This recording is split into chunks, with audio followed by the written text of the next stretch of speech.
Hoy en Profesional tenemos una invitada que nos va a hablar de números. Ella es Elizabeth Ayo, es contadora. Elizabeth, ¿cómo estás? Muy buenas Qué gusto tardes. tenerte aquí en el podcast. Cuéntanos de tu experiencia. Pues bueno, llevo más de 15 años de experiencia en la parte tributaria y contable, tanto para empresas y la parte de personas naturales, dando una asesoría profesional también a pequeños emprendedores. Qué bueno. ¿Cómo nace tu afición por los números? Porque dicen que las personas que les gusta la contabilidad en la vida son muy ordenadas, desde pequeñitas. Sí. ¿Cómo nace tu afición por los números? Bueno, te comento, yo en mi inicio de todo mi proceso profesional, mi trabajo, al estar muy joven, entré a los 21 años a trabajar, entonces fue parte administrativa. Y ahí fue un proceso de seguir desenvolviéndome en la parte profesional que es actualmente en la contabilidad. Pues he subido ascensos en mi trabajo de poco en Qué poco. bueno. Y se ha generado igual los estudios en el proceso, tanto validando mi capacidad profesional y la laboral. Este podcast estamos grabando en Quito, Ecuador, y acá, pues para poder abrir un negocio muy pequeño que sea, ¿qué necesitamos para poder operar? Sí, lo inicial es partiendo que se necesita la apertura de un RUC. Un RUC, Registro Único de Contribuyente. Así es. Esto nos va a servir para declarar nuestros impuestos. Cuéntanos un poquito más, ¿de qué se trata? Con esto nosotros actualmente tenemos varias categorías, dependiendo que sean profesionales o que sean primera vez que van a sacar, se van a ir a un régimen de negocio popular o Ya. régimen, dependiendo de su categoría de ingresos, también a emprendedores.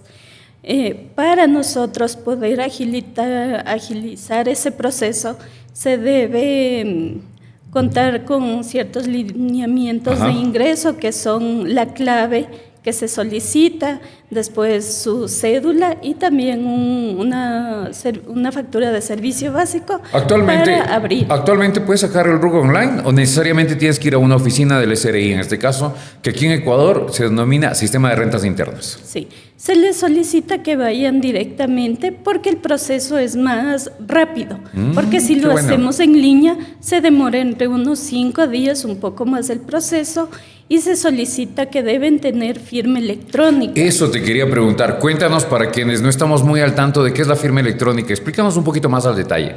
Ya, la firma electrónica nos sirve a nosotros para dar validez a un documento digital. Si al momento de nosotros procesar y lo hacemos físico ya no tiene validez, entonces siempre se necesita esa firma para que el documento sea en PDF o sea que se quede en línea. Tenga el respaldo, tenga la validez, garantía, ¿no es sí. cierto? O sea, una firma electrónica Ajá. es sinónimo de garantía del documento. Así es. Ok, entonces tenemos la firma electrónica, abrimos el RUC y, por ejemplo, ¿cada cuánto tiempo, como nos has explicado, depende del régimen o la clasificación del negocio, por así decirlo, cada cuánto tiempo tienen que hacer las declaraciones de los impuestos? Los impuestos se hace de forma, sea mensual, semestral o anual, que estamos actualmente. ¿Ya? Ahora, ¿tú tienes algún conocimiento, es tu área de expertise que ahora se ha denominado SAS en Ecuador? Sí. ¿Qué tan ventajosas son las SAS a trabajar como persona natural con el RUC? Yo realmente les recomiendo en forma de asesoramiento cuando se brinda que empiecen por su RUC, por lo menos un año, que abran, vean cómo van sus transacciones, cómo les parece el negocio, porque si viene un poquito, se dice en el contexto que es un poco más fácil llevar una SAS, pero hay atrás varias obligaciones, como un balance que ya se necesita de un contador específicamente. Ya no puedes manejar como que, bueno, yo manejo un Excel de ingresos y gastos, no. Que tiene que ya ser se algo más necesita, formal. Sí. O sea, es un negocio, En la contexto. SAS ya más formal y Sí. todos los procesos también tienen que hacerlo de la misma forma. Ajá. Ok, ahora, ya cuando estamos hablando de otro tipo de compañías, por ejemplo, ¿cuándo podríamos dar el salto, si ya tenemos una SAS, a transformarlo en otro tipo de compañías o no necesitamos dar ese salto? ¿Qué nos recomiendas tú? Lo que actualmente se recomienda es que depende de los ingresos y de los aportes de los socios. Si ya se considera un poco más al ampliar, y tener más capacidad, digamos, yo tengo ya más ventas y son algunos lineamientos y más obligaciones también cuando se abre más o a otras líneas de negocio, entonces por ende ya tiene que cambiarse de figura, claro, de constitución. Ahora, una pregunta que de pronto a todos los emprendedores nos causa interés.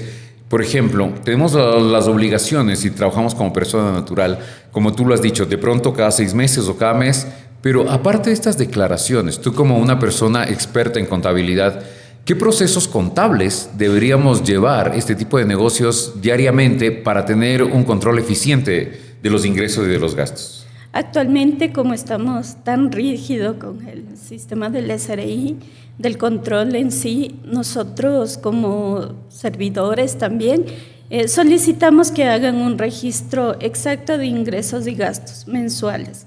De igual se les da asesoramiento para qué facturas saquen ya actualmente con su RUC, porque muchos tienen este contexto de gastos no deducibles y otros no tienen claro. Aún más alguien que recién está iniciando, no tiene tan claro este contexto ¿qué es un gasto no deducible? Algo que no va dentro de tu giro. Entonces, una compra, digamos, un ejemplo exacto es una compra del Supermaxi. No te va a servir para hacer un gasto deducible de tu negocio. Porque bueno, si tú compras sí, precisamente de limpieza o algo específico, yo lo que digo a mis clientes, separen ahora sí sus compras. Si vas a comprar 3 cosas para limpieza de tu oficina, separa con tu RUC y el resto hazlo con tu cédula. Oye, qué buen tip, eso yo no lo sabía. O sea, no, es más recomendable hacer las compras separadas de lo que se puede decir con tu negocio que hacer una sola factura. Sí. No lo habíamos tomado en cuenta. Qué buen tip, Elizabeth, muchísimas gracias. Entonces es mejor, por favor, póngame el RUC del negocio y estos sí son gastos personales. Sí. Ahora, cuando tenemos un negocio pequeño, un emprendimiento, o tal vez recién estamos empezando, cometemos el gran error de hacer plata de bolsillo, lo que sigue entrando. ¿Cuál sería tu recomendación para evitar estos casos? Como nosotros en una asesoría tenemos claro, el dinero del negocio es el dinero del negocio. Wow. Entonces, es esto manejar bastante. Si te sobra, pues bueno, tú tienes que guardar. Se recomienda por lo menos ir guardando un 10% de tus ingresos, de lo que vayas generando para hacer igual una caja para lo que tú vayas a implementar poco a poco. Porque si tú coges de todos los ingresos reunidos y gastas, no vas a tener para una siguiente inversión o te faltó algo ir comprando, sino que coges, bueno, ya me pagaron, digamos, tienes también tu sueldo fijo, ¿no? Y dices, bueno, yo cojo de acá, pero no tienes ese control específico. Entonces siempre es limitar y tener un ahorro específico para esos gastos pequeños o imprevistos que se sucedan. ¿Qué tan común en este tipo de negocios es que tengas un valor en registro, en números, en la computadora y realmente en el banco tengas menos de lo que tienes contablemente en el número, precisamente porque hay estas fugas, ¿no? Ajá. De caja chica y cojo un poquito. ¿Qué tan común es esto en los negocios? Es bastante. Yo te puedo decir un poco porque uno ya se palmó, también aparte de esto se tiene otro emprendimiento personal, entonces sí se desvió un poquito el dinero. Digamos, ¿sabes qué? Se me dañó este foco. Bueno, yo te cojo y te pongo por la urgencia y todo, pero después se te pasa a notar, se te pasó y se quedó ahí, no me cuadra bancos. Por eso es importante también, yo sí les informo a nuestros pequeños emprendedores que concilien un poco el banco o tengan una cuenta aparte. Claro, mejor. Sí, mejor. Del negocio. Ahora, que ahí van a saber, y si no les cuadra, pues saben dónde algo pudo pasar o recuerdan qué pasó. Tú, con toda experiencia que tienes, ¿cuáles son tus servicios para las personas que están viendo esta entrevista y les interesa? Dicen, no, Elizabeth puede ayudarme. ¿Qué tipo de servicios prestas?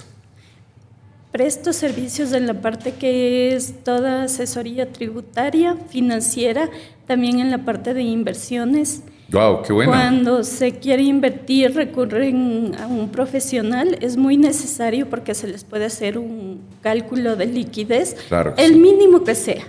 Es sumamente importante tener unos datos específicos que se les pide, se les da esa parte y con un pequeño informe de si pueden o no adquirir, hacer ese tipo de inversión. O sea, ¿les va a ir bien o no les va a ir bien? Porque pronto Quienes no tengan esta experiencia puede parecer bueno, pero tal vez a corto, Sí. mediano, largo plazo no O lo resulta que tan se bueno. les da ya depende de la decisión del cliente. Se les da unos pequeños tips que a la final él decide.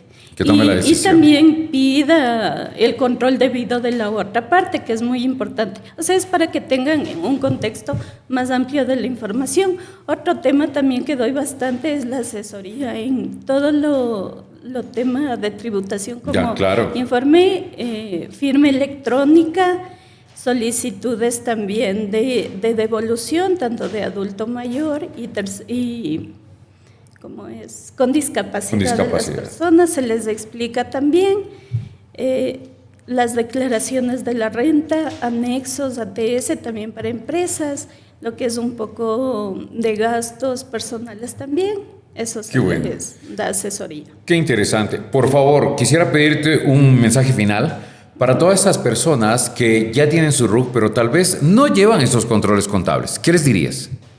Bueno, que el primer control es tener un buen registro, sea manual o en Excel, de ingresos y gastos, que es lo primordial, y saber, como conversamos, ya saber diferenciar sus facturas entre su factura con cédula y su factura con RUC. Eso es lo más importante.